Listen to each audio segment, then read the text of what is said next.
واقعہ کربلا تاریخ کا دردناک واقعہ ہے۔ یہ اقتدار کی جنگ نہیں تھی، اقدار کی جنگ تھی۔ دو شخصیتوں کی لڑائی نہیں تھی، دو نظریات کا ٹکراؤ تھا۔ یہ حق اور باطل کا معرکہ تھا۔ یزید ظلم کا استعارہ ہے، حسین ابن علی امن کی علامت ہے۔ یزید جبر کا پتلا ہے، حسین صبر کا پیکر ہے۔ یزید اپنی بدطینت فطرت اور اپنی طبع ناہموار کے باعث دنیا پر ذلت و رسوائی، ظلم، جبر، جور و زیادتی کی علامت بن کے ابھرا، اور حسین ابن علی رضی اللہ تعالی عنہ حق و صداقت کا نشان بن کے ابھرا۔ کربلا کے تپتے ہوئے ریگزار میں حسینی اور یزیدی دو کردار سامنے آتے ہیں۔ اقبال نے کہا تھا، موسیٰ و فرعون و شبیر و یزید، ایند و قوت از حیات آید پدید، زندہ حق از قوت شبیری است، باطل آخر داغ حسرت میری است، سرخ رو عشق غیور از خون او، شوخی ای مصرع از مضمون او، تا قیامت قطع استبداد کر، موج خون او چمن ایجاد کر۔ یزید بہدل کی بیٹی محسون کا ناپاک بیٹا تھا، اور حسین محمد عربی کی بیٹی فاطمہ کا شہزادہ تھا۔ یزید دمشق کے اطراف میں سرجون اور جریر اختل جیسے اوباشوں کے جرمٹ میں پل کے جوان ہوا۔ حسین کے گھر کا دروازہ مسجد نبوی کے اندر کھلتا تھا۔ یزید نشے میں دھت ہو کر کے نمازیں چھوڑ دیتا تھا۔ حسین کی کربلا کے اندر بھی نمازیں تہجد قضا نہیں ہوئی۔ یزید ظلم کا دوسرا نام ہے، حسین امن کی علامت ہے۔ یزید نے زندگی میں ایک مرتبہ حج کیا اور شراب کے مٹکے ساتھ لے کے آیا، اور اختل اور دیگر گویوں اور مغنیوں کو اپنے ساتھ رکھا تاکہ سفر آسانی سے کٹے۔ حسین ابن علی نے 25 حج سواری ہونے کے باوجود پیدل کیے۔ یزید حج بیت اللہ کے بعد مدینہ المنورہ آیا اور شراب کی ایک مجلس بپا کی۔ حضرت امام حسین رضی اللہ تعالی عنہ جب وہاں پہنچے تو شراب کی پھیلی ہوئی بدبو کو محسوس کرتے ہوئے فرمایا، یہ بو کیسی ہے؟ تو نشے میں دھت یزید بولا، یہ شام میں بنتی ہے، اور ایک جام منگوایا اور اس کو پیتے ہوئے دوسرا جام حضرت امام حسین رضی اللہ تعالی عنہ کی طرف بڑھاتے ہوئے کہا، ابا عبداللہ لیجئے۔ تو حضرت امام حسین رضی اللہ تعالی عنہ نے فرمایا، میں اس کی طرف دیکھتا بھی نہیں ہوں، اور پھر وہ عشقی اشعار پڑھنے لگا۔ جب یزید کی شراب نوشی کا منظر امام حسین رضی اللہ تعالی عنہ اپنی آنکھوں سے دیکھ چکے تھے تو مجھے بتاؤ، یزید کے ہاتھ پہ امام حسین کا پاک ہاتھ کیسے آتا؟ حضرت امام حسین رضی اللہ تعالی عنہ جس ماحول میں پلے تھے، جس ماحول میں پرورش پائی تھی، جس ماحول میں رہے تھے، وہ پاکیزہ اور تقدس ماحول تھا۔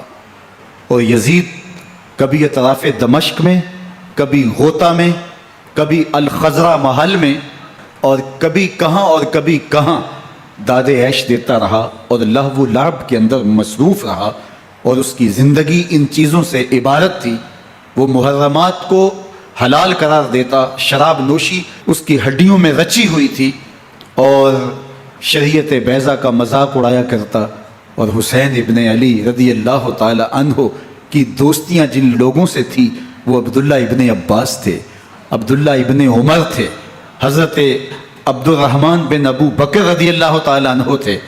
یزید تو جوا کھیلتا رہا، یزید تو قمار بازی کرتا رہا، یزید تو شراب نوشی کرتا رہا، اور حسین ابن علی مسجد نبوی کے ممبر میں حضور کے پہلوؤں میں بیٹھتے رہے۔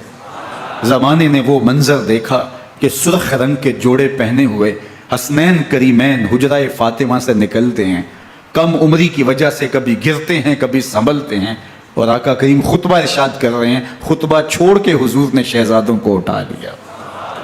وہ منظر بھی زمانے نے دیکھا۔ حضرت عبداللہ بن شداد کہتے ہیں کہ حضور سجدے میں تھے اور سجدہ اتنا طویل ہو گیا، ہمیں لگا یا تو وحی کا نزول ہو رہا ہے یا پھر اللہ کا حکم آ گیا اور اللہ کے محبوب کی روح قبض کر لی گئی۔ لیکن میں نے جب نظریں اٹھا کے ننکیوں سے دیکھا تو کیا منظر تھا کہ حسین ابن علی حضور کی پشت پہ بیٹھے ہوئے اور میرے آقا سجدے کو طول دے رہے ہیں۔ اللہ اکبر! حسین کے لیے پیغمبر کے سجدوں کو طول دیا جا رہا ہے۔ حسین ابن علی کبھی ممبر پہ حضور کی اطراف میں بیٹھتے ہیں، وہ منظر بھی دنیا نے دیکھا کہ حضور کے مبارک کندھوں پر حسین ابن علی بیٹھے ہیں اور حضور کی زلفوں کو پکڑا ہوا ہے۔ تو حضرت عمر رضی اللہ تعالیٰ عنہ دیکھ کے کہتے ہیں واہ واہ کیسی سواری میسر آئی حسین ابن علی کو۔ تو میرے آقا مسکرا کے کہتے ہیں عمر سواری دیکھتے ہو سوار بھی تو دیکھو۔ اللہ اکبر! حضرت اسامہ بن زید بن حارثہ رضی اللہ تعالیٰ عنہ فرماتے ہیں رات کا ایک پہر گزر گیا اور مجھے حضور سے کوئی کام تھا، میں آقا کریم کی خدمت میں حاضر ہوا، در دولت پہ دستک دی، حضور تشریف لائے تو چادر اوڑی تھی، بکل کی ہوئی تھی میرے حضور نے، تو میں نے اپنی حاجت کہی تو حضور نے میری حاجت پوری کر دی۔ لیکن ایک منظر میں نے دیکھا کہ حضور نے جو چادر کی بکل فرمائی تھی اس کے اطراف میں پہلوؤں میں ابھار تھے جس طرح اندر کوئی ہو۔ مجھ سے نہ رہا گیا، میں نے پوچھ لیا، میں نے کہا بندہ نواز چادر کے اندر کیا ہے؟ فَكَشَفَهُ، تو حضور نے چادر کو کھول دیا۔ فَإِذَا الْحَسَنُ وَالْحُسَيْنُ عَلَىٰ وَرِكَيْهِ، تو کہتے ہیں میں نے اپنی آنکھوں سے دیکھا ایک پہلو سے امام حسین لپٹے ہوئے تھے، ایک پہلو سے امام حسن لپٹے ہوئے تھے۔ فرمایا یہ میرے بیٹے ہیں، یہ میری بیٹی کے بیٹے ہیں، اے اللہ میں ان سے پیار کرتا ہوں، تو بھی ان سے پیار کر، جو ان سے پیار کرے اس سے بھی پیار کر۔ ان کی محبت کا درس دیا، ان کے پیار کا سبق پڑھایا، کہا ان سے پیار کرنے والا میرے سے پیار کرنے والا ہے، ان سے بغض رکھنے والا میرے سے بغض رکھنے والا ہے۔ ان کی تکلیف حضور کو بے چین کر دیتی تھی۔ حضرت سیدہ فاطمہ الزہرا رضی اللہ تعالی عنہ کے گھر کے قریب سے گزرے تو حضرت امام حسین کے رونے کی آواز آ رہی تھی، تو آقا کریم علیہ السلام نے فرمایا کہ فاطمہ حسین کو چپ کرواؤ، الا تعلمی ان بقاءہ یؤذینی، تو جانتی نہیں حسین کا رونا مجھے دکھ دیتا ہے۔ حسین ابن علی کو حضور رونے نہیں دیتے تھے، ان کو دکھی نہیں ہونے دیتے تھے، کیونکہ رسول اللہ صلی اللہ علیہ وسلم جانتے تھے کہ یہ کتنے دکھ سہے گا، کتنی تکلیفوں سے گزرے گا اور کتنے مصائب سہے گا۔ زمانے نے وہ گھڑیاں بھی دیکھی کہ حضرت حذیفہ بن یمان رضی اللہ تعالیٰ عنہ فرماتے ہیں کہ میں حضور کی خدمت میں نماز مغرب کی ادائیگی کے لیے حاضر ہوا، اور میں نے یہ اجازت خاص طور پہ اپنی ماں سے اس شرط پہ لی تھی کہ امی آپ مجھے اجازت دیں، میں حضور کی خدمت میں حاضر ہوتا ہوں، مغرب کی نماز بھی ادا کروں گا اور پھر حضور سے عرض کروں گا حضور میرے لیے اور میری ماں کے لیے بخشش کی دعا کر دیجیے۔ ماں نے اس شرط پہ اجازت دے دی اور میں حضور کی خدمت میں آ گیا، نماز مغرب ادا کی، سلام پھرا، تو میرے دل میں آرزو تھی میں حضور سے عرض کروں حضور میرے لیے اور میری ماں کے لیے مغفرت کی بخشش کی دعا کر دیں، لیکن حضور عبادات میں ذکر میں نوافل میں ایسے مشغول ہوئے کہ میں آرزو رکھنے کے باوجود بھی عرض نہ کر سکا۔ خیر نماز عشاء کا وقت ہوا، اذان پکاری گئی، حضور مصلی پہ آئے، نماز پڑھی، سلام پھرا، تو میرے دل میں پھر خیال آیا کہ ماں سے ایک نماز کی چھٹی لی تھی، نمازیں بھی 2 ہو گئیں، ماں نے جاتے پوچھنا ہے حضور سے میرے لیے اور اپنے لیے مغفرت کی بخشش کی دعا کروائی تھی تو کیا جواب دوں گا؟ اور حضور اٹھے اور کاشانہ اقدس کی طرف چل دیے۔ اب میرے دل میں یہ خیال رہ کے آ رہا تھا کہ ماں کو کیا جواب دوں گا، میں تو حضور سے بخشش و مغفرت کی دعا کروا ہی نہیں سکا۔ جب حضور چل پڑے تو غیر ارادی طور پہ میں بھی حضور کے پیچھے چل پڑا، چلنے میں تھوڑی سی رفتار تیز ہو گئی جس سے قدموں کی آہٹ پیدا ہوئی، تو جب آواز پیدا ہوئی تو حضور نے رخ پھیرے بغیر فرمایا من ھذا، میرے پیچھے پیچھے کون آ رہا ہے؟ پھر خود ہی کہا حذیفہ تو نہیں، تو میرا دل دھڑک رہا تھا، قلت نعم، میں نے کہا جی حضور میں حذیفہ ہوں۔ فرمایا ما حاجتک غفر اللہ لک ولامک، کیا کام ہے؟ اللہ تجھے بھی بخش دے، تیری ماں کو بھی بخش دے۔ اب جو کام تھا وہ جنبش لب سے پہلے ہی ہو گیا. یہاں تو لفظوں کا سہارا بھی نہیں لینا پڑتا, وہ بند لبوں کی بولیاں بھی سنتے ہیں. اقبال بولا ہے فروغت صبح آثار و دہور, چشم تو بی نندائے معافی صدور. تیری نظر تو سینوں کے چھپے راز بھی دیکھتی. تو کہا ماں حاجتوں کا غفر اللہ لک ولی امک کا, اللہ تجھے بخش دے, تیری ماں کی بھی مغفرت کر دے, کیا کام ہے. اب جو کام تھا وہ تو ہو گیا. تو میرے حضور نے ارشاد فرمایا حذیفہ سنو, ابھی ابھی ایک فرشتہ آیا ہے جو اس سے قبل دھرتی پر پہلے کبھی نہیں آیا. آج پہلی مرتبہ اللہ سے اجازت لے کے 2 کام کرنے آیا ہے. ایک تو مجھے سلام کرنے آیا ہے, اور دوسرا خوشخبری دینے آیا ہے کہ آپ کی بیٹی فاطمہ جنتی عورتوں کی سردار ہے, اور حسن اور حسین جنتی جوانوں کے سردار. ایک طرف یزید ناپاک محسون کا پلیت بیٹا, اور ایک طرف محمد عربی کا نواسا, فاطمہ کے دودھ کا اثر, علی المرتضیٰ کے خون کی تاثیر, رسول اللہ صلی اللہ علیہ وسلم کے کندھوں پہ بیٹھنے والا. ایک دن حضور نے امام حسین رضی اللہ تعالیٰ عنہ کے ہاتھ پکڑ لیے اور ان کے پاؤں اپنے پاؤں پہ رکھے, اور پھر فرمایا بیٹے آگے بڑھو, اور ان کے پاؤں حضور کی پنڈلیوں پہ آئے. پھر کہا بیٹے اور آگے بڑھو, حتیٰ کہ ان کے پاؤں حضور کی رانوں پہ آئے. پھر فرمایا بیٹا اور آگے بڑھو, تو ان کے پاؤں حضور کے مبارک بطن اقدس پہ آئے. پھر بازوں کو کھینچ کے اپنے قریب کیا اور حسین ابن علی کے منہ میں اپنی زبان رکھ دی, اور وہ اس طرح چوس رہے تھے جس طرح کھجور چوسی جاتی ہے. تو اللہ کے محبوب علیہ السلام نے حسین ابن علی کو اپنی زبان کا لعاب دہن دے کر کے, وہ شیر رحمت دے کر کے, وہ کوثر و تسلیم سے پاکیزہ تر آب رحمت عطا کر کے ان کی ہمیشہ کے لیے پیاس بجھا دی, تاکہ کل کربلا کے تپتے ہوئے ریگزار میں حسین ابن علی کو پیاس کی شدت تنگ نہ کرے اور پائے استقلال میں لغزش نہ آنے پائے. ان نازوں سے پالے ہوئے حسین کو, ان محبتوں سے پالے ہوئے حسین ابن علی کو امتحان بھی اتنے بڑے درپیش تھے. یاری تیری سونا پر ازمیشہ تیریاں اگ, سونا پرکھیا جامدہ ہے نال اگاں دے لگ.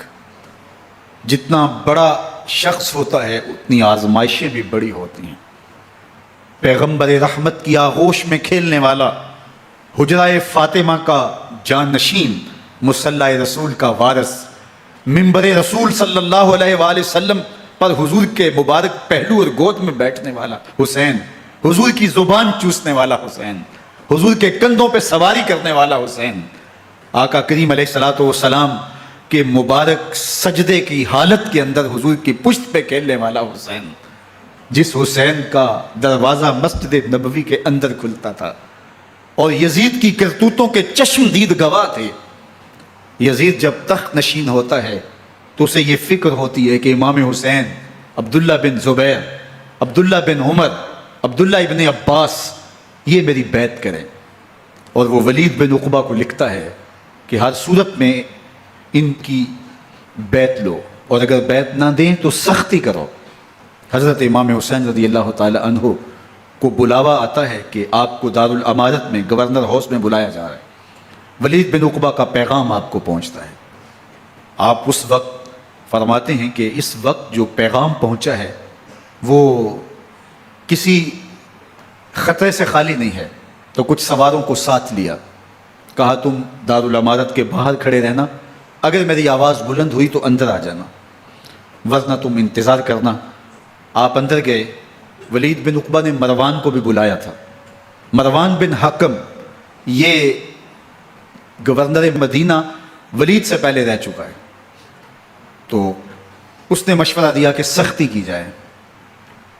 خیر ولید بن عقبہ نے کہا کہ یہ خط ہے, حضرت امیر معاویہ کا انتقال ہو گیا اور یزید تخت نشین ہوا ہے, لہٰذا وہ آپ سے بیعت کا مطالبہ کرتا ہے. تو حضرت امام حسین رضی اللہ تعالیٰ عنہ نے فرمایا کہ میرے جیسا شخص یوں چھپ کے بیعت نہیں کر سکتا, اور آپ واپس پلٹے. مروان بن حکم نے ولید بن عقبہ کو کہا کہ یہ موقع ہے جانے نہ دیا جائے, اگر یہ نکل گئے تو دوبارہ تم قابو نہیں پا سکو گے, اور انہیں یہیں قتل کر دیا جائے. حضرت امام حسین رضی اللہ تعالیٰ عنہ نے یہ بات سن لی.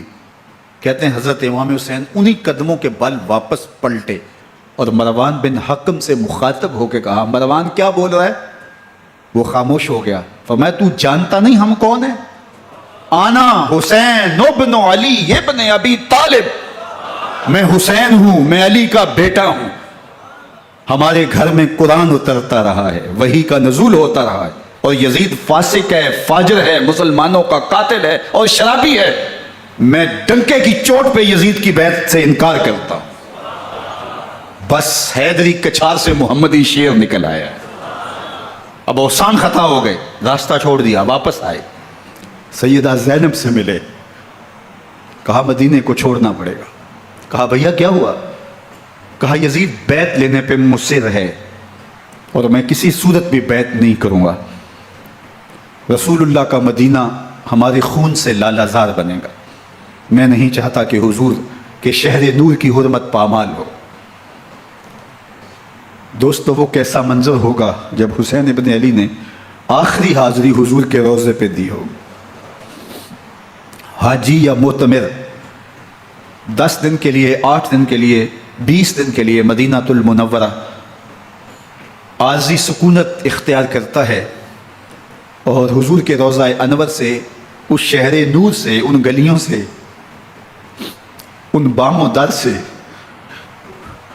ایسا مانوس ہو جاتا ہے کہ جب واپس پلٹ رہا ہوتا ہے ان دعاؤں کے ساتھ کہ دوبارہ آنا بھی نصیب ہو, اور اسے لگتا ہے کہ میں دوبارہ بھی بلایا جاؤں گا, لیکن اس کے باوجود شہر حبیب چھوڑنا قیامت سے کم نہیں ہوتا.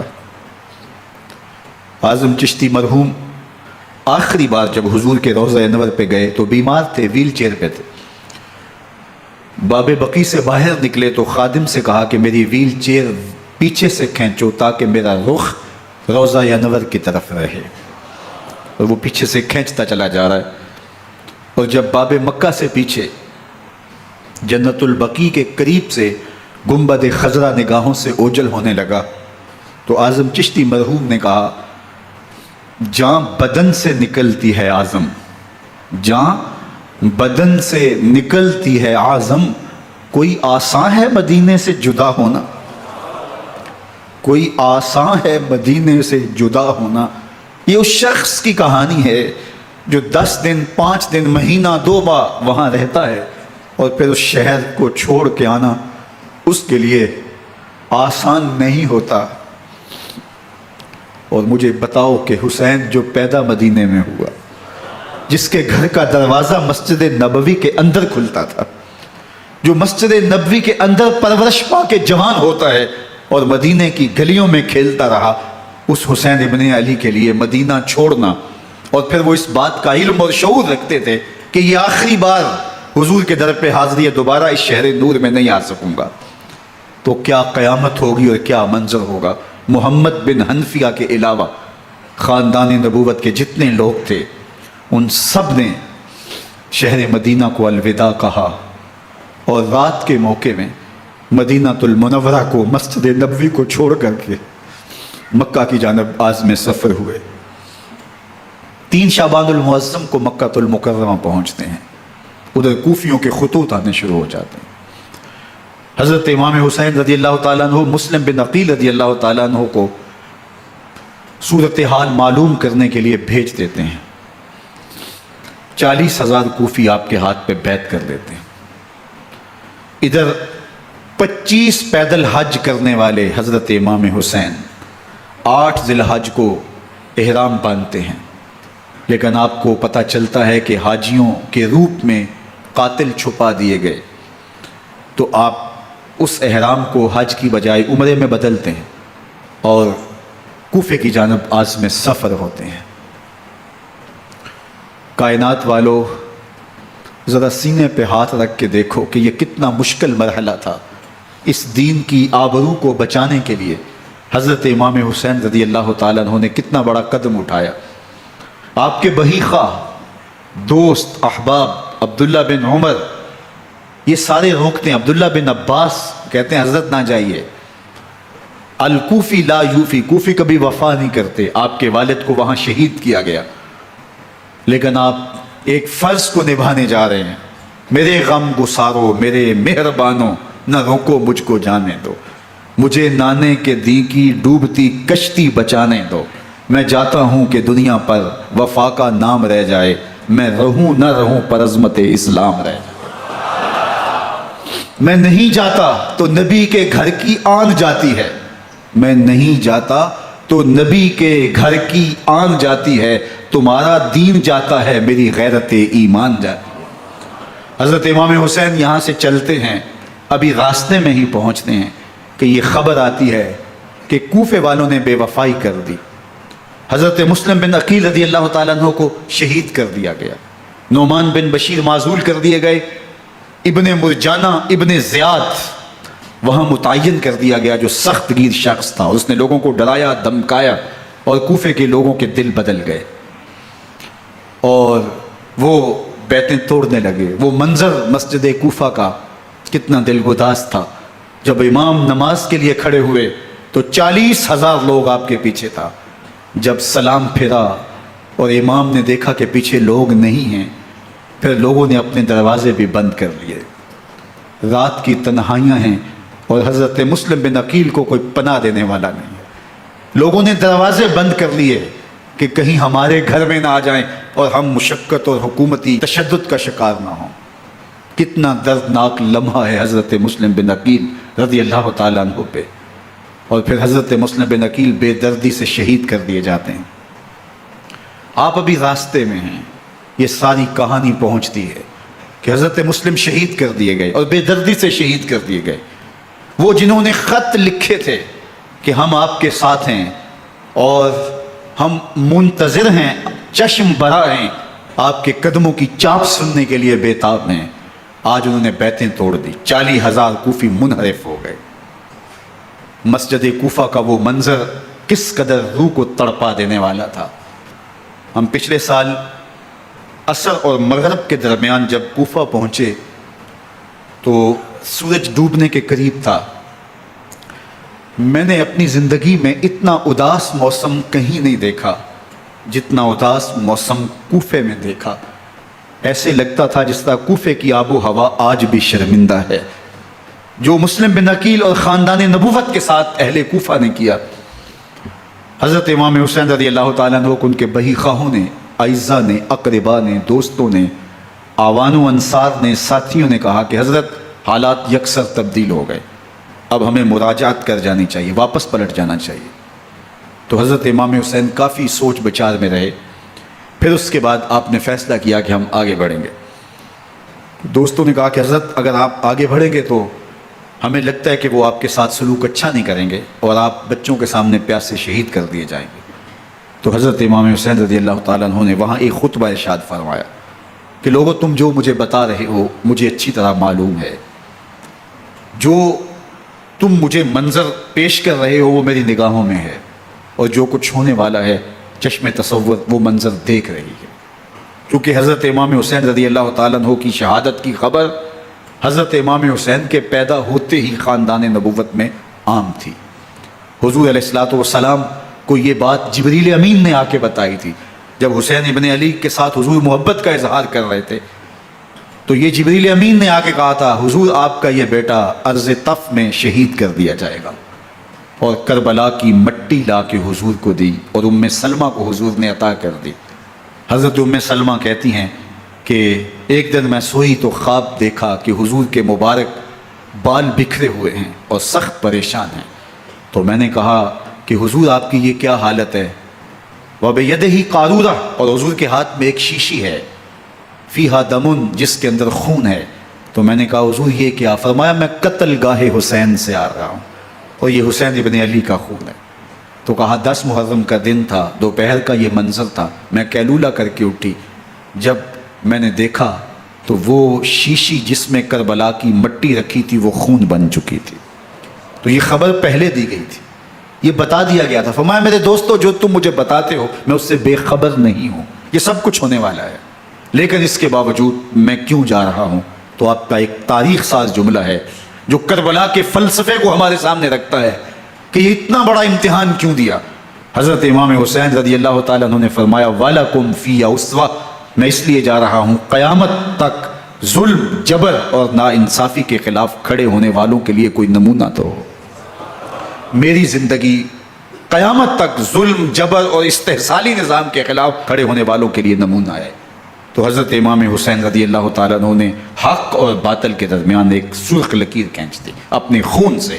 اب حق اور باطل کا امتیاز کرنا مشکل نہیں ہے، کوئی باطل پہ اڑا رہے تو الگ بات ہے، لیکن امتیاز کرنا مشکل نہیں ہے۔ حدود بالکل واضح کر دیں۔ اقبال نے یہاں کتنی خوبصورتی کے ساتھ اس مضمون کو نبھایا۔ سرخ رو عشق غیور از خون او، شوخی این مصرع از مضمون او، تا قیامت قطع استبداد کر، موج خون او چمن ایجاد کر۔ ایک جہاں آباد کر دیا اور حق اور باطل کی راہیں اجال دی۔ اب لوگوں کو یزید کا چہرہ پہچاننے میں دیر نہیں لگتی۔ وقت کے ہر یزید کا چہرہ آسانی سے پہچانا جا سکتا ہے۔ یہ معرفت زمانے کو کروائی کس نے؟ حسین ابن علی نے کروائی رضی اللہ تعالی عنہ۔ تو حضرت امام حسین نے فرمایا کہ جو میرے ساتھ ہونے والا ہے میں اچھی طرح جانتا ہوں، لیکن میں اس کے باوجود آگے بڑھوں گا۔ پھر بڑھے اور کربلا میں جا کے خیمہ زن ہو گئے۔ 7 محرم کو پانی بند کر دیا گیا۔ پانی بند ہوا تو کھانا بھی میسر نہیں تھا، لیکن ذکر پانی کا ہوتا ہے اس لیے کہ کھانے کے بغیر انسان کئی دن کاٹ لیتا ہے، لیکن پانی کے بغیر گزر نہیں ہوتی۔ تو فرات کی نہر سامنے اپنی موجوں کے ساتھ چمک رہی ہے، لیکن ایک قطرہ آب بھی آل رسول کو نہیں دیا جا رہا۔ کائنات کے اندر ایسے انوکھے امتحان بھی ہوتے ہیں۔ وارث ہوں ساقی کوثر کے، مالک ہوں حوض کوثر کے، اور بیٹے ہوں ساقی کوثر کے، اور آج ایک بوند پانی کی بھی میسر نہ ہو۔ صبر کا امتحان ہے، عزیمت کا امتحان ہے۔ حضرت امام حسین رضی اللہ تعالیٰ عنہ خیمہ زن ہو گئے۔ 3 دن تک پانی بند رہتا ہے۔ 9 محرم کو رات کی تنہائی میں حملہ آور ہونا چاہتے ہیں، لیکن آپ نے کہا کہ ہمیں اللہ کے حضور عبادت اور ذکر کے لیے وقت دیا جائے۔ ساری رات ذکر میں گزرتی ہے، عبادات میں گزرتی ہیں۔ رات کے اندھیرے میں آپ چراغ بجھا دیتے ہیں۔ آوان و انصار کو کہتے ہیں کہ ان کی دشمنی میرے ساتھ ہے، انہیں میرا خون چاہیے۔ اگر تم رات کی تاریکی میں نکل جاؤ تو میں تم سے کوئی مواخذہ نہیں کروں گا، اور یہ بھی تمہارا پیچھا نہیں کریں گے، اس لیے کہ ان کا مطلوب تم نہیں ہو، ان کا مطلوب میں ہوں۔ جب چراغ جلایا تو کوئی بھی نہیں گیا۔ مسلم بن نوسجہ کھڑے ہو کے کہتے ہیں حضرت اگر ہمارے بدن کو 70 بار کاٹا جائے اور جلایا جائے اور ہواؤں میں اڑا دیا جائے پھر بھی آپ کا ساتھ نہیں چھوڑیں گے۔ 70 سال کے بوڑھے ہیں حبیب بن مظاہر، کہتے ہیں حضرت آپ کو چھوڑ کے جائیں کہاں، آپ کو چھوڑ کے جائیں کہاں؟ کوئی ساتھ چھوڑنے کے لیے تیار نہیں ہے۔ پیاس ہے، سخت گرمی ہے، کربلا کا ماحول ہے، 72 افراد اور خاندان کی خواتین میدان کربلا میں خیمہ زن ہیں۔ دوسری طرف لشکر اعداء اشقیا 22,000 کی تعداد میں مقابلے میں، ایک روایت 30,000 کی ہے۔ ان صرف 72 پیاسے لوگوں کے لیے اتنے لوگوں کو جمع کرنے کا مقصد خوف زدہ کرنا تھا۔ شرط ہے کہ یا یزید کی بیعت کر لیں، محاصرے توڑ دیں گے، پانی دستیاب ہوگا، اعزاز و اکرام سے نوازا جائے گا، خزانوں کے منہ کھول دیے جائیں گے۔ لیکن حسین ابن علی کہتے تھے سب کچھ لٹ جائے گا، باطل کے ہاتھ پہ ہاتھ نہیں رکھوں گا۔ اللہ اکبر۔ اب صبح طلوع ہوتی ہے، عاشور کا دن چڑھتا ہے، سورج اپنی پوری تمازت کے ساتھ گرمی برسا رہا ہے۔ آج خاندان نبوت کا امتحان زمانے نے دیکھنا ہے۔ رسول اللہ کا لعاب چوسنے والا اس کے صبر کا آج امتحان ہے۔ حضور کے کندھوں پہ کھیلنے والے حسین کا آج امتحان ہے۔ اللہ اکبر۔ حسین ابن علی تمام حجت کرتے ہیں میں نے تمہارا کچھ نہیں بگاڑا، میں نے کسی کا خون نہیں کیا، میں نے کوئی زیادتی نہیں کی، تم کیوں میرے قتل کے در پہ ہو؟ تم جانتے نہیں میں کون ہوں؟ میں تمہارے نبی کا نواسا ہوں، رسول اللہ صلی اللہ علیہ وآلہ وسلم کے کندھوں پہ کھیلتا رہا ہوں، حضور کا لعاب چوستا رہا ہوں، اور میں بوسہ گاہ رسول صلی اللہ علیہ وآلہ وسلم ہوں۔ لیکن اشقیاء کے دل پر کوئی چیز اثر انداز نہیں ہوتی۔ ایک ہور ہے، اللہ اس کے دل میں نرمی ڈالتا ہے۔ پہلے تو امام حسین کو گھیر کے لے کر کے آتا ہے، لیکن بعد میں وہ قافلہ یزید سے قافلہ حسین کی طرف آ جاتا ہے۔ امام حسین فرماتے تو دنیا میں بھی ہور ہے، آخرت میں بھی ہور ہے، آزادی مل جاتی ہے۔ باقی 22,000 کا لشکر جرار امام حسین کے قتل کے در پہ ہے۔ پھر تاریخ نے خاندان نبوت کا وہ انوکھا امتحان دیکھا۔ حضرت امام حسین کے بچے بالخصوص خواتین پیاس کی شدت میں حلق خشک ہیں. حضرت سکینہ تڑپ کے اپنے باپ سے کہتی ہیں کہ مجھے 6 ماہ کے علی اصغر کی پیاس نہیں دیکھی جا رہی. بچے کو ہاتھوں پہ اٹھاتے ہیں اور نہر فرات کے کنارے پہنچ کے فرماتے ہیں اشکیا سے مخاطب ہو کے تمہارا معاملہ میرے ساتھ ہے. اس 6 ماہ کے بچے نے تمہارا کچھ نہیں بگاڑا. اور چلو بھر کے اس کا حلق سیراب کرنا چاہتے ہیں. ایک دوشاخہ تیر آتا ہے جو حضرت علی اصغر کے گلے کو چیر دیتا ہے. راوی لکھتے ہیں کہ وہ عام تیر نہیں تھا، جانوروں کو شکار کرنے کے لیے جو بڑے تیر ہوتے ہیں وہ دوشاخہ تیر تھا. وہ گردن کو کاٹ دیتا ہے، خون بہنے لگتا ہے، گردن لٹک جاتی. حضرت امام حسین وہ بہتا ہوا خون اپنے چلو میں لیتے ہیں اور آسمان کی طرف اچھال کے کہتے ہیں مالک حسین کی یہ قربانی بھی قبول فرما. یہ تماشا لبے بام نہیں ہے. بچہ بیمار ہو، ڈاکٹر جواب دے دیں، ماں باپ کے ہاتھ پھول جاتے ہیں. زندگی کی سانسیں ابھی چل رہی ہوتی ہیں لیکن ڈاکٹر کہے کہ یہ میرے بس کا روگ نہیں ہے، کہیں اور لے جاؤ، تو زندگی کا لف و نشر غیر مرتب ہو جاتا ہے. میں سلام پیش نہ کروں حسین ابن علی کو. 6 ماہ کا علی اصغر ہاتھوں میں دم توڑتا ہے، گردن لٹک جاتی ہے، خون بہ رہا ہے. اب خیموں کی طرف بڑھ رہے ہیں لیکن زبان پہ شکایت نہیں ہے. کہتے ہیں مالک حسین کی یہ قربانی قبول کر لے. اب خیموں کی طرف آنا، شہر بانو، ام رباب، سیدہ زینب، حضرت سکینہ سلام اللہ علیہا کا سامنا کوئی آسان کام نہیں تھا. لیکن حسین ابن علی آتے ہیں، شہزادے کو یہاں خیموں کے قریب رکھ کے کہتے ہیں کہ یہ حوض کوثر سے سیراب ہو گیا ہے. اللہ اکبر. کوہرام مچ جاتا ہے خیموں کے اندر. کیا منظر ہوگا اور ان کو کن الفاظ کے پیرائے میں ڈھال کر کے ان کیفیات کو بیان کیا جا سکتا ہے جو اہل بیت کے خیموں کے اندر علی اصغر کی شہادت کے بعد کا منظر رقم ہو رہا ہوگا. اللہ اکبر. ادھر اشکیا آوازیں دے رہے ہیں، مبارزت کے لیے پکار رہے ہیں. زمانے نے پھر وہ منظر بھی دیکھا کہ جوان بیٹے کو 18 سال کی کمائی حضرت امام حسین میدان عمل میں بھیج رہے ہیں. وہ علی اکبر جو حسین کا نور نظر ہے، آنکھوں کا قرار ہے، دل کی تسکین ہے. اور پھر حضرت علی اکبر جب گھوڑے کی زین سے فرش زمین پہ گرتے ہیں تو باپ کو آواز دیتے ہیں اور حضرت امام حسین جو ہے وہ آگے جا کے بیٹے کی لاش اٹھاتے ہیں. اللہ اکبر. 18 سال کے بیٹے کی لاش کو کندھوں پہ اٹھا کے خیموں تک لاتے ہیں اور ہاتھ پھیلا کے کہتے ہیں مالک حسین کی یہ قربانی بھی قبول فرما. کبھی قاسم بن حسن کی لاش اٹھا کے لاتے ہیں، کبھی اونو محمد کی لاشیں اٹھا کے لاتے ہیں، بھتیجوں کی، بھانجوں کی، بھائی عباس کے کٹے ہوئے بازو اور زخموں سے چھدا ہوا لاشا. کیا کیا قیامتیں تھیں جو اس کربلا کے ایک میدان کے اندر نہیں توڑی گئیں. حضرت امام حسین پر دکھ پہ دکھ، تکلیفوں پہ تکلیفیں. اب 71 لاشیں اٹھا کے خیموں تک پہنچا چکے اور ادھر مبارزت کی دعوت دی جا رہی. آؤ میدان عمل میں آؤ، اب دیر کیوں کر رہے ہو. رسول اللہ کا حرم، رسول اللہ کی شہزادیاں جو نازوں میں پلی تھی، وہ کلیاں جو شبنم کا بوجھ بھی گوارا نہیں کر سکتی تھی، آج مصیبتوں کے پہاڑ ٹوٹ گئے. حضرت امام حسین کبھی شہربانوں کو، کبھی ام رباب کو دلاسا دیتے ہیں، کبھی حضرت زینب کو کہتے ہیں. حضرت زینب کربلا کے اس میدان کے اندر بڑے حوصلے کے ساتھ اپنے بھائی کے ساتھ کھڑی رہی، اپنے 2 بیٹے راہ خدا میں پیش کیے، ان کی لاشیں وصول کی. لیکن زینب جس جرأت کے ساتھ، جس پامردی کے ساتھ اس سارے منظر کو حوصلے کے ساتھ سہتی رہی، وہ یقیناً حوصلہ سیدہ زینب سلام اللہ علیہا کا ہی ہے.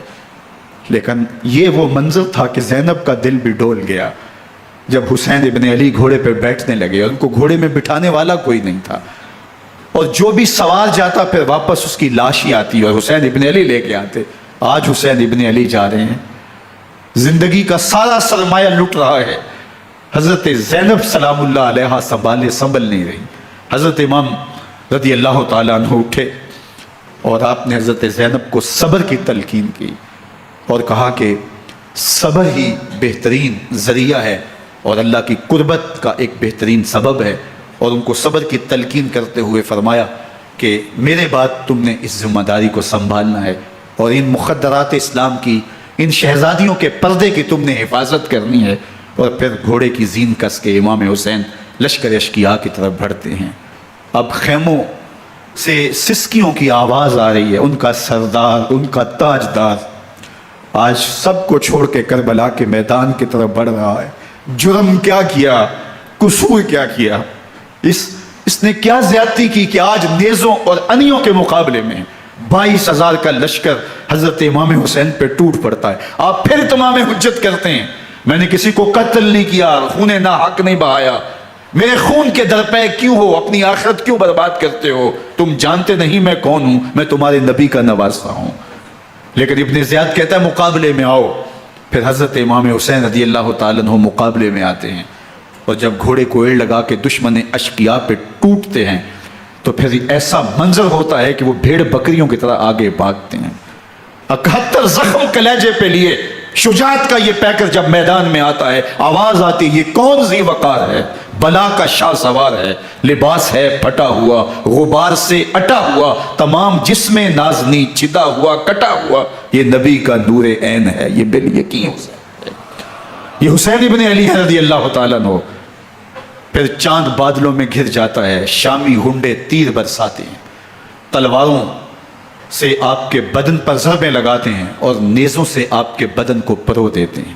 جب آپ کا پیراہن بعد میں اتارا گیا تو آپ کے پیراہن میں 122 سوراخ تیروں کے تھے، 33 زخم تلواروں کے، 34 گھاؤ نیزوں کے تھے۔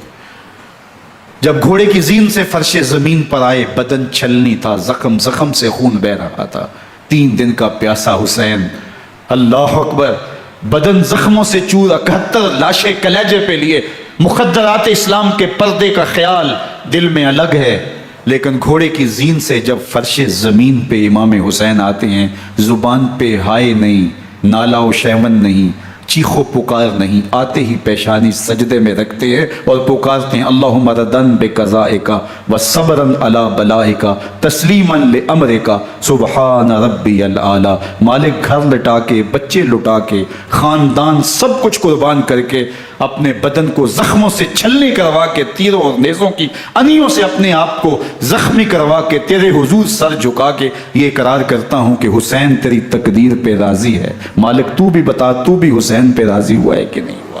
آواز آ رہی ہے اس پیاسے پر علی شیر خدا کو ناز ہے، اس نواسے پر محمد مصطفیٰ کو ناز ہے، اوروں نے بھی سجدے کیے پر اس کا عجب انداز ہے، اس نے وہ سجدہ کیا جس پر خدا کو ناز۔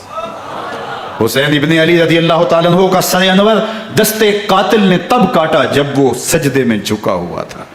یزید نے کہا میں بیعت لوں گا، امام حسین نے کہا کبھی بھی نہیں دوں گا، یہ سر کٹ سکتا ہے جھک نہیں سکتا۔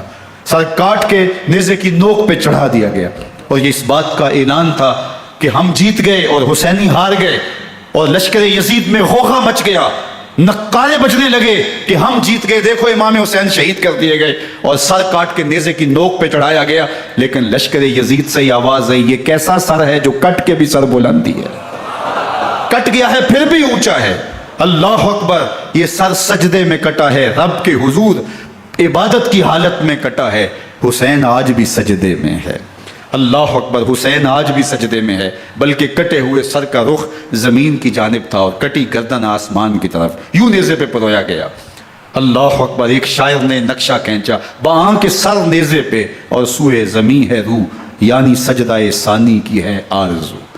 رکعت کے 2 سجدے ہوتے ہیں، ابھی ایک سجدہ ہوا تھا کہ دستے قاتل نے سر کاٹ دیا، کہا حسین کی پیشانی میں دوسرے سجدے کی تمنا مچل رہی ہے۔ یہ تھا حسین ابن علی کا سجدہ، ساری زندگی رب کے حضور سجدہ قضا نہیں ہونے دیا۔ آج پانی نہیں ہے، اللہ اکبر، آج تیمم کر لیتے ہیں، آج اپنے خون کو اوڑھ کر کے حسین نے اپنی پیشانی اپنے مالک کے حضور جھکا کر کے عظیمت کی وہ انوکھی داستان رقم کر دی کہ صدیاں گزرنے کے باوجود بھی ان کی یادوں کے چراغ روشن ہیں۔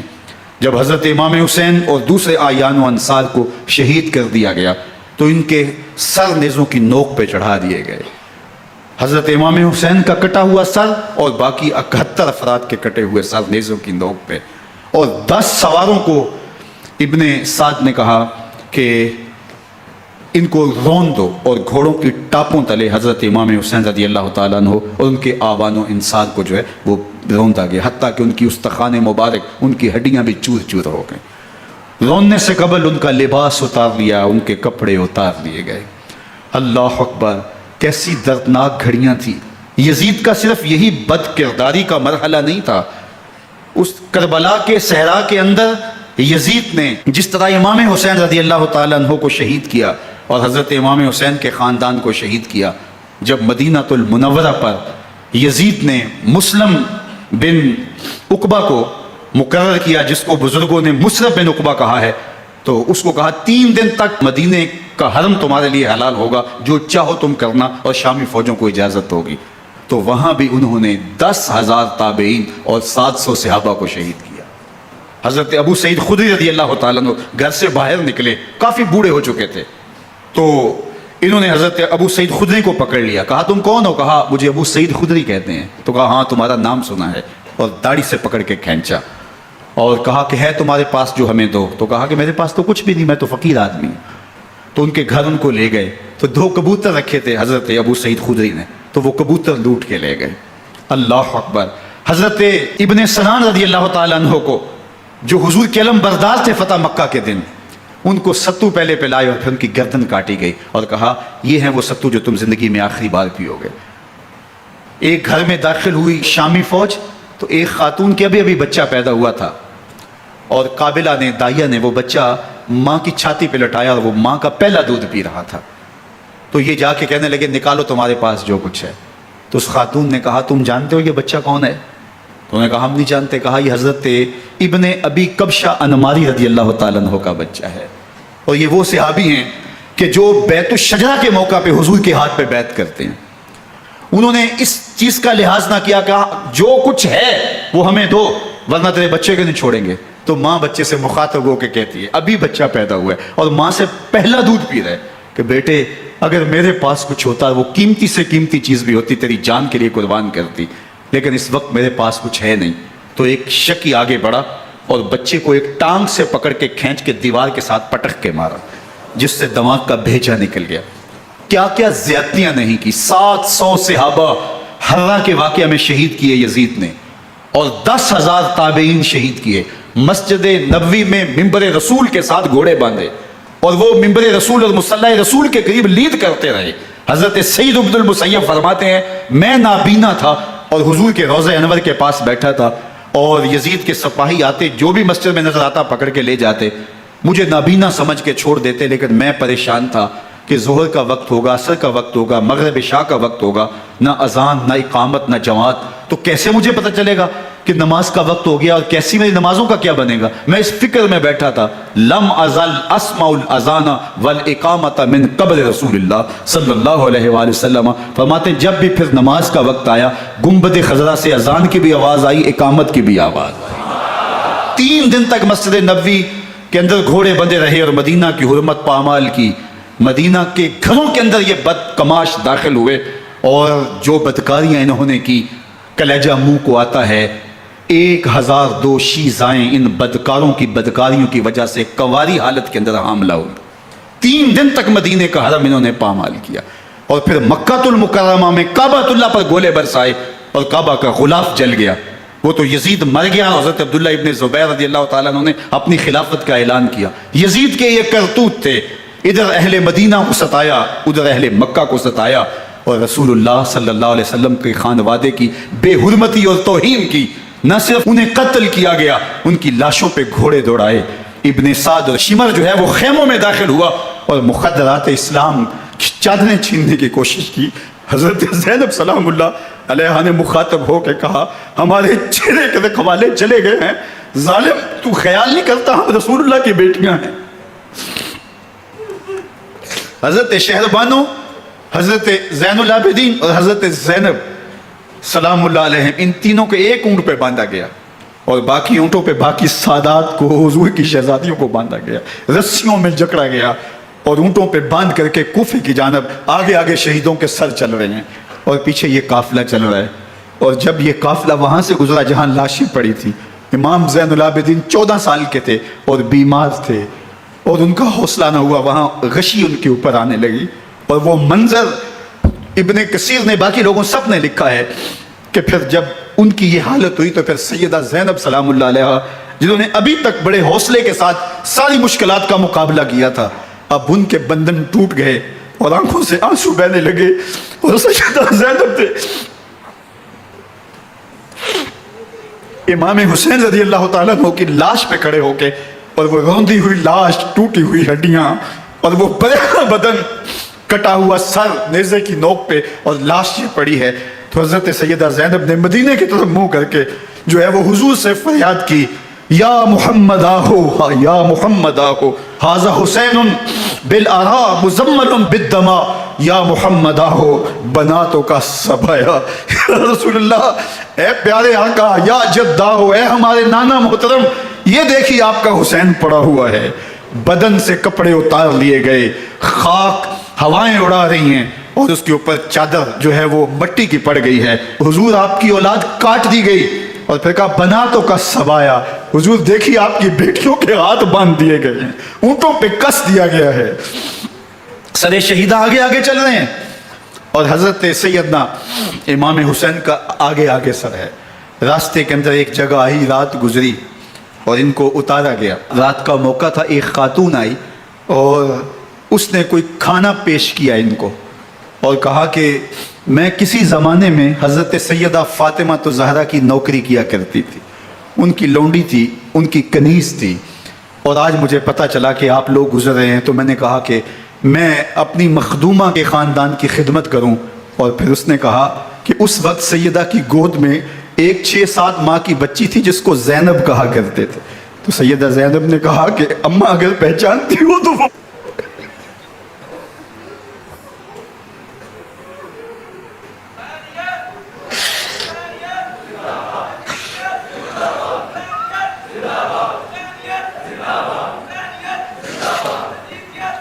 یہ تاراج اور لٹا ہوا کارواں پھر وہاں سے کوفے میں کیسے پہنچا، اور کوفے کے اندر سیدہ زینب سلام اللہ علیہا نے وہ یزید کے دربار میں، ابن زیاد کے دربار میں وہ جرأت آمیز جو باتیں کہیں، اللہ اکبر، زینب کی زبان میں علی کی خطابت بول رہی تھی، اور پھر دشمن اور دوست سارے رونے لگے، اور وہ کیا دل گداز منظر تھے. اور پھر یہ سروں کا قافلہ اور سادات کرام کا مشکیں کسی ہوئی ہیں اور اونٹوں پہ باندھے ہوئے، ان کو وہاں سے پھر قادسیہ، اور قادسیہ سے پھر دمشق یزید کے دربار میں پہنچایا گیا. اور وہاں سے یہ لٹے ہوئے خانمہ برباد تاراج لوگ مدینہ المنورہ میں کیسے پہنچے، اور اہل مدینہ نے کیسے استقبال کیا، اور وہ منظر کتنا دلگداز تھا. جب اہل مدینہ زینب سے پوچھتے تھے زینب حسین کہاں ہے،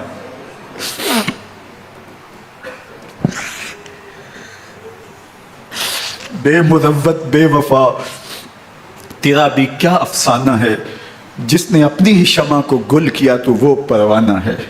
اپنے پیغمبر کے شہزادوں کو اور اپنے پیغمبر کی شہزادیوں کو جو دکھ اس امت نے دیے، یہ کائنات کی ایک انوکھی داستان ہے.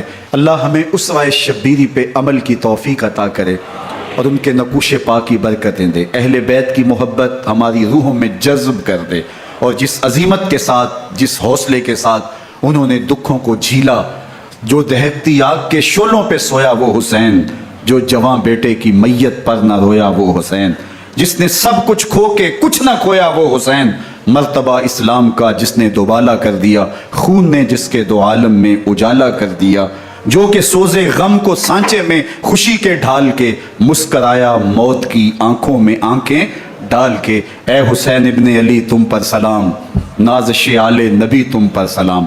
ذرا میرے ساتھ یہ پڑھ لیجئے، اے حسین ابن علی تم پر سلام، نازش آل نبی تم پر سلام، تم پہ لاکھوں رحمتیں لاکھوں سلام. اے شہیدان محبت کے امام، لالا گوں لالا بدن لالا کفن، اے چمن اندر چمن، زندگی ہی زندگی تیری حیات، اے حیات اندر حیات، افتخار ملت بیضا ہے تو، رب کعبہ کی قسم یکتا ہے تو، فخر کا دل میں دریچہ باز کرنا چاہیے، جن کا تو آقا ہے ان کو ناز کرنا چاہیے. وآخر دعوانا ان الحمدللہ.